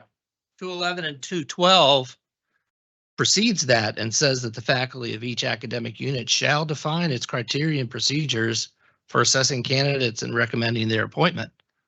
So again, it's the opportunity for the unit to establish the criteria, which also includes 215, 216, then that and this says here that a recommendation of the unit faculty must be included. Okay, all right, thank you. That's helpful. Although I don't think that directly addresses your question of what if they haven't, if their recommendation is ignored, which I don't really know how to answer that. That's, yeah. Okay. But I was wondering how you, as a this is Michael Michael Strasser from philosophy. Thank you. Yeah. Now I'm sitting here as somebody who used to be in UCDP for a while. And when I saw recommendations from units where somebody had a concurrent appointment and that was not the tenure home, it was sometimes interested whether it was controversial or not. So in that sense, might the recommendation at least have a vote tally or something like that? I think that for you as a committee, that might be interesting. Yeah, what the recommendation should look like. Is it a paragraph? Should they say, oh, we have voted unanimously, it's controversial, etc.? I think that would help you to see what that is going on, or the administration. Yeah, I think again, which unfortunately, or really it's inherent in this document, the short answer to that is always going to be if the unit criteria define it that way, then a recorded vote could be included as the recommendation process. In other words, it's up to the unit to define that. We can't necessarily mandate that for every unit that they do it a specific way. That's the issue. Now again, I'm not trying to, if you have a specific amendment you'd like to offer that states exactly what you just said, you may certainly do so, and we'll have the discussion and the vote. I'm not trying to short circuit anybody's, changes. Yes, and yeah, the guidance, which I know is not satisfying because we don't have it in front of us, but there will be a guidance document that lays out some recommended practices for all recommended principles for all these things when criteria are being developed. Sorry, this Brett Altschul again. This was something I asked earlier. Who is going to be producing that recommended guidance document? The University Committee on Professional Track Faculty, which is currently already part of our faculty manual. It's defined in the faculty manual as a faculty committee. Okay, thank you. Mm-hmm. Any other discussion or amendments for section 3? Okay, moving on to section 4, reappointment. Also now I think has an involvement of faculty in that process of evaluating the candidate, and evaluation from faculty. Again, which will be defined, or what form that takes will be defined at the unit level. Liam Hine, nursing. I have a question on line 249, and that is, are you asking, this is a point of clarification, for the in-house clinical promotion committee to evaluate, say somebody starts off on a 1-year contract? Are they having to reevaluate this person, this faculty member, every year until their contract becomes a 3 or a 5 based on line 249? So that process would be defined by the unit, and I think it would be within their purview to, I mean, they could have the 1-year extension or the 1-year contract evaluation process done any way they want, as long as unit faculty have input. But that would have to be defined at the unit criteria level. Do you know what I mean? Except this is asking for it. Yeah, a faculty recommendation, right? Right. Whereas which could be an administrative decision currently. Yeah, but that would have to change in some way. But what form that takes is up to the unit to define. Okay. I think, yeah, sorry. Correct. The unit, for example, may decide that the 1-year appointment, the initial 1-year appointments, need to be an administrative decision, because sometimes you don't know at the end of a year, or you don't have enough information, right, to understand how this person's doing as, student evals and peer evaluations are coming out, right? So the unit might decide, for example, that it will be an administrative decision for the first 1-year appointments or multiple 1-year appointments. When they go to the 3 to 5 year, then that unit might decide that that's when its faculty needs to speak and have a voice in it. So again, we're trying to lend this to the unit. Thanks. Yeah, that's a good question. We hadn't considered the 1-year appointment type of contracts for that. Any other discussion on section 4, reappointments?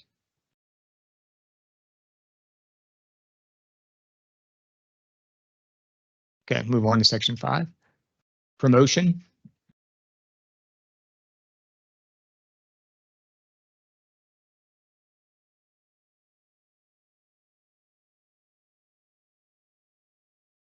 And this goes through the approval process for the unit criteria. Very similar language in some places, at least to the tenure track criteria development, but specific for professional track. Anything else? Any discussion on section 5? Okay, section 6. Identification of applicable criteria for reappointment and promotion.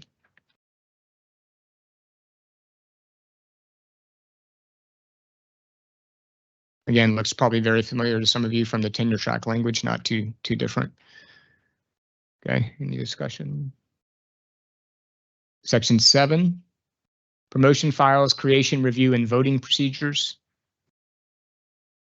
Again, this will be even further elaborated on by the guidelines, I think, that the UCPTF will eventually publish, but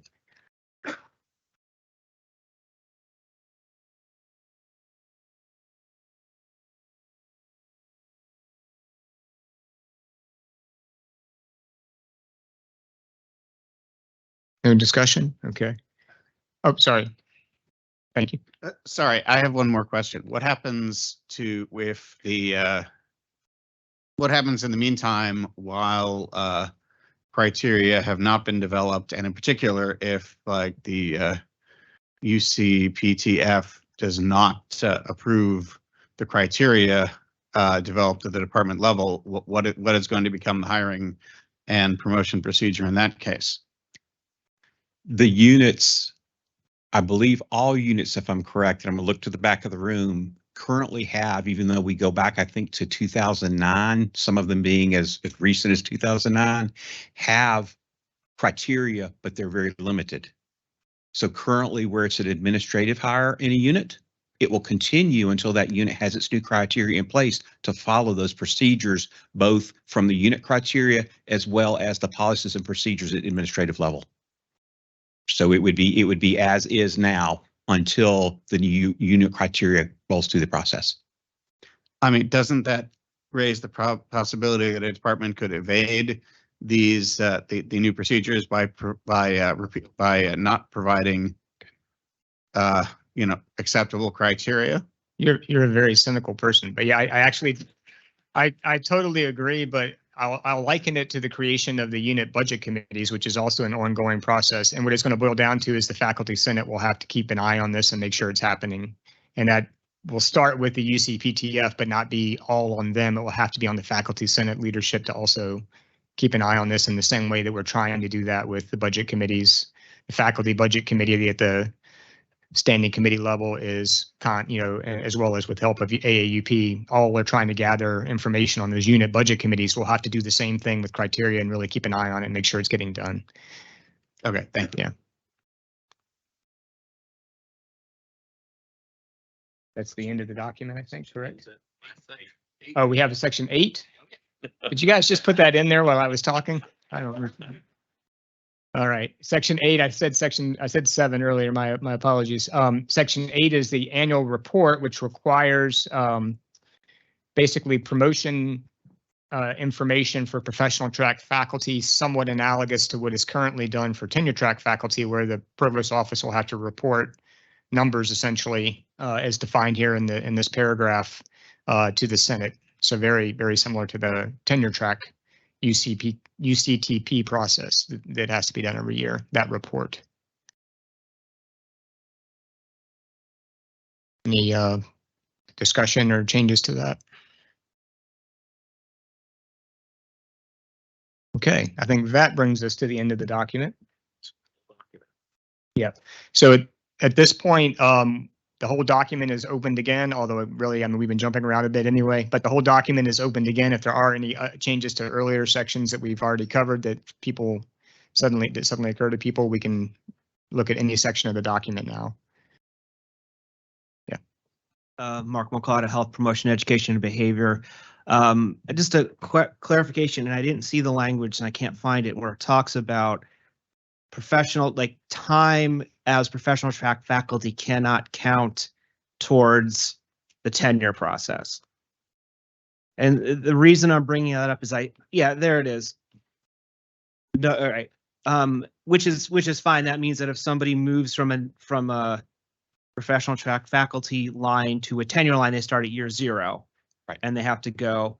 But I want to clarify that because during the town hall, we had some discussion about what that actually meant. We're correct. And I want to just clarify that that's what that means. That is what that means. And we actually went to 118, which, by the way, ACAF 118, 106 are going to require rewrites, assuming this passes and gets through the process, right, all the way through the Board of Trustees. But that is what that sentence means. Everyone assumed that 118 said that, but Bree went through 118 along with another member of the committee, and it doesn't say that, but it's kind of an unwritten rule. We thought it clear that it should be put here so that anyone would understand, yes, that is what that means. Okay, just want to make sure that that conversation is. Yes.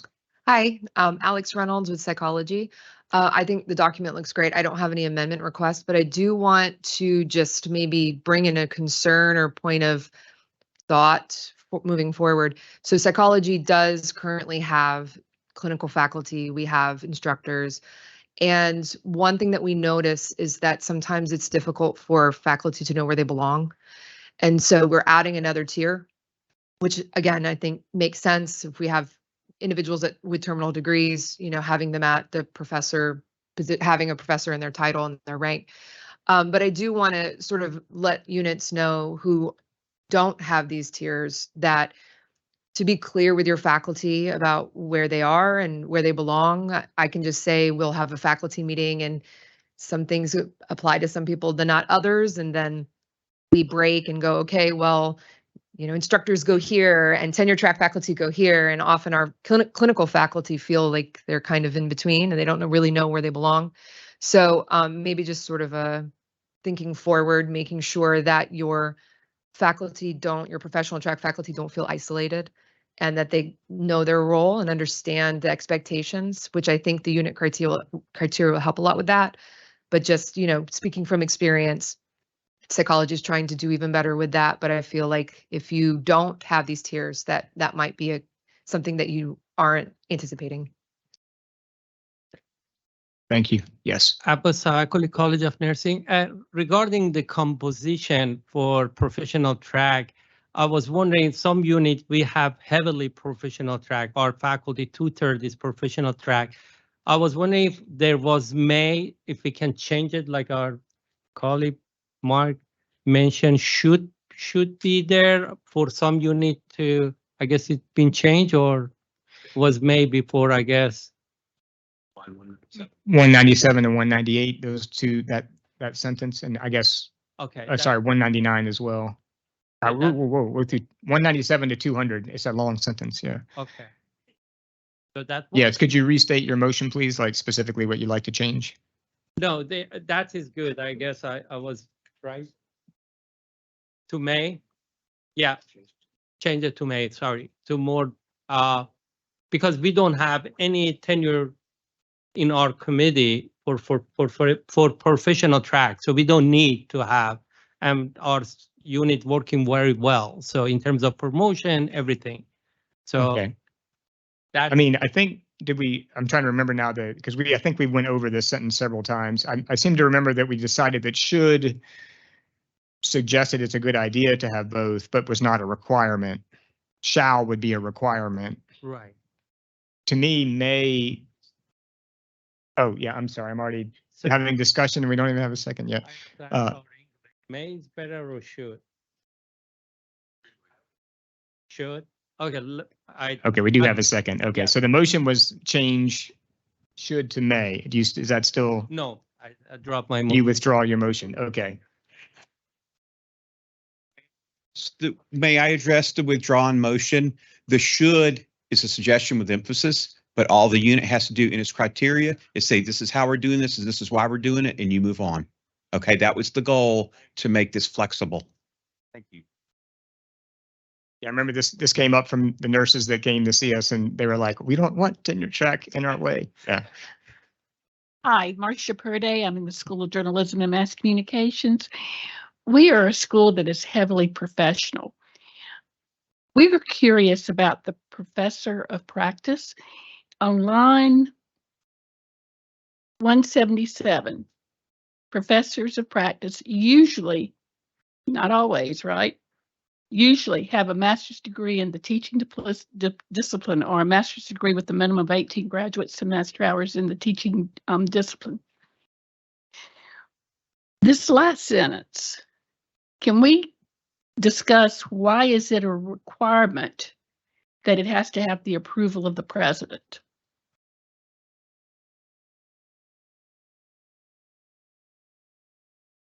The title is just, well, I might bring up another topic, but we have the title distinguished lecturer currently, right? And it's used only on very, very rare occasions.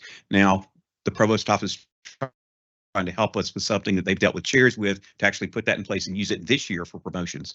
But the goal is that the professor of practice should be very unique and very distinct. And we might, for example, have somebody come in that has a master's degree in another field that's not in the field that they're in. I know journalism, it might be journalism, but perhaps you bring an attorney in, right?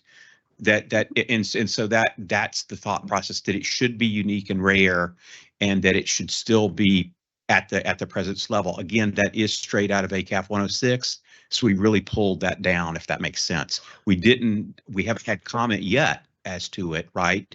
If there's a reason that it should be different, we probably would need to discuss it with the provost office and see what objections, right, we have, or what does the president's office have to say. But we can certainly do that. Okay, thank you. Okay, and again, remember, this is not the end, it's the beginning. I likely could see that could be a question to come up, and we have to handle it. We have to come back next fall once this ran through process. Thank you. Yes. Blair Flicker, management science. This new power is going to my head. I just have a question on 468. When it says voting, it says voting shall be by faculty of rank higher than the candidate. I just wonder, is this well defined with all these new verticals? We have tenure track and professional track and lecturers. Like, is it clear that does this need more clarification, or is this kind of well defined that because we have all these different verticals? Does that make sense? Yeah, I think the thought, because all of them are 3 tiers, and I think the thought was, even if you have mixed titles within your department, like the tier. That would be my as sort of the interpretation, but rank. does this require explicit? Yeah, is that correct, Tim, or do you want to add to that? Speaking before getting to the mic, the term that we use, and I believe it's, help me, tenure track faculty, the term peer is used in the evaluation process, but the peer is always a level above you or greater. So we actually tried to clarify that by specifically calling it out. But that is the expectation. Let's say, for example, we had professional, a teaching professor and a clinical, right, in the same unit. Then we would look for the people looking at perhaps the hiring process to be a level above, or the promotion process specifically to be a level above. Just to be clear, I think the intention is clear to me. I think Yes. I get what it means, and I'm just wondering, is the term rank higher well defined? And I'm happy to sit down. Yeah, I think to some degree that would have to be maybe spelled out by the unit criteria, but yeah, that may be one that we do have to tweak in the future if we start to see problems with that, people misinterpreting that in ways that are not constructive. Yes. Mark McCarty, HPAB, and good new guy for bringing that up. Is I think the fear is that, that all tenure track faculty are considered a tier higher. And that, I think that's sort of where you're. Yeah, I think that, yeah. And whether that, maybe that doesn't need to be dealt with now, but I could see that being a concern. I think the way we always discussed it at all the meetings I was at is that, like, for example, an assistant professor wouldn't vote on like a second tier instructor, for example, like they wouldn't be considered. I think that's correct. Even if they were, tenure track, assistant would not outrank a second tier instructor, for example. Okay, I can see how. But I some but I faculty agree. might It's misinterpret that we may have to revisit this if we get evidence that this is not good. Yeah. Also, just real quick, we are approaching 5 o'clock.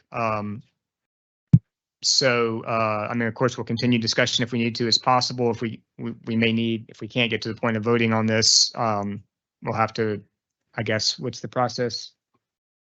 Postpone to the next meeting and then reopen discussion again. But yes, go ahead. Brett Altschul, physics astronomy again. I just want to reiterate, I think that is a very complicated issue. Is a associate professor higher than a senior instructor? Probably, but I mean, it is not at all obvious. And I think it should I feel like it should either be made clear to departments that they need to state in their criteria who is eligible to vote on which things, or there should be a chart somewhere that says, these are the equivalent ranks, and so this is higher than whatever. Okay, any further amendments to the document? HPB, I believe, was it call the question? I'd like to move to call the question. Okay. Is there a second? Okay.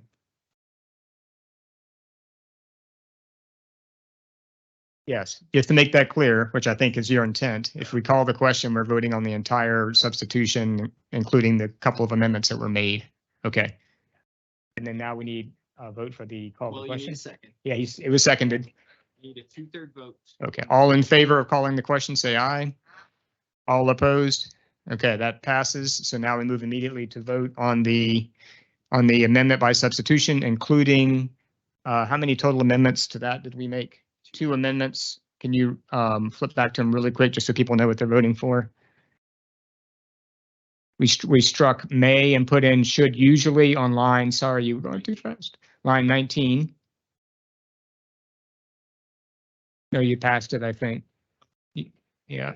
Yeah, and we added the phrase or lecturer on lines 86 and 87. I think those are the only 2 amendments. Okay. All those in favor, say aye. All opposed? All right. It passes. So that was the substitution. That's okay. It's just one more vote. Correct. Okay. The new official version. Okay. Yes. So all in favor of the original motion as amended, which includes our amendment by substitution, say aye. All opposed? All right, the motion passes.